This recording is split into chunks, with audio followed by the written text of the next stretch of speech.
আমি হাঁটতে গেছি।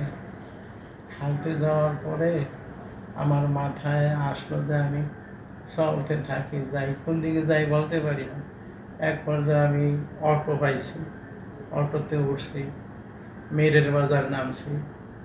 নামিয়ার পরে মনে চাইলো যে আমি আমার ওই জয়দেবপুর যাই, সিএনজি দিয়া জয়দেবপুর গেছি।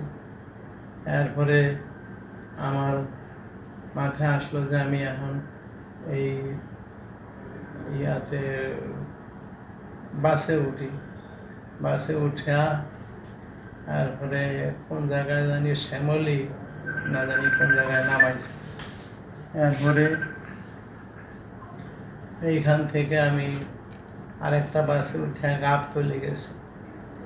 ওইখান থেকে আমি মনে চাইল যে আমি টিকিট করি, তো কই যাবো, আমার খেয়াল হলে যে আমি পঞ্চগড় যাই।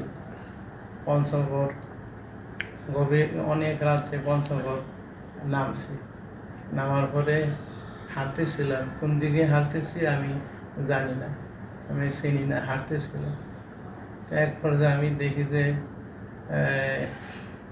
পঞ্চগড় জেলা প্রশাসকের কার্যালয়, তারপরে পুলিশ লাইন্স, এগুলি হাঁটিয়া পার হয়ে গেছে।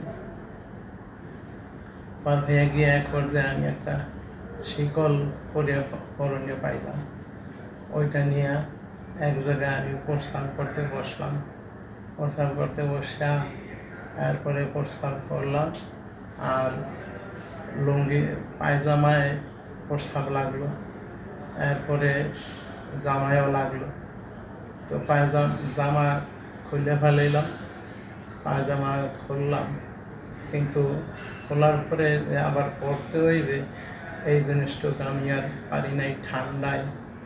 ঠান্ডায় ওইনে শুয়ে পড়লাম, আর পায়ে শিকল দিলাম। পায়ে শিকল দিয়া এরপরে আমার এই যে কেন করতেছি এইটার কোনো চিন্তা ভাবনা কিছুই আমার নাই, খালি যা মাথায় আসতেছে তা করতেছি।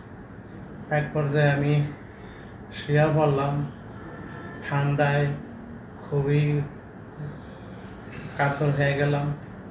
এরপরে কতক্ষণের জন্য আমার ঘুম আসলো। এরপরে সকালে লোকেরা আমারে এই হসপিটালে নিল। আমি দেখি যে আমি পঞ্চগড় হসপিটালে আছি। চতুর্দিকে আলিমুলামা আসলো। এখন আমি যদ্দূর আমার এরকম ছোটোবেলায় আমার আবার এরকম হয়েছিল, আমার মাথার ভিতরে আসছে যে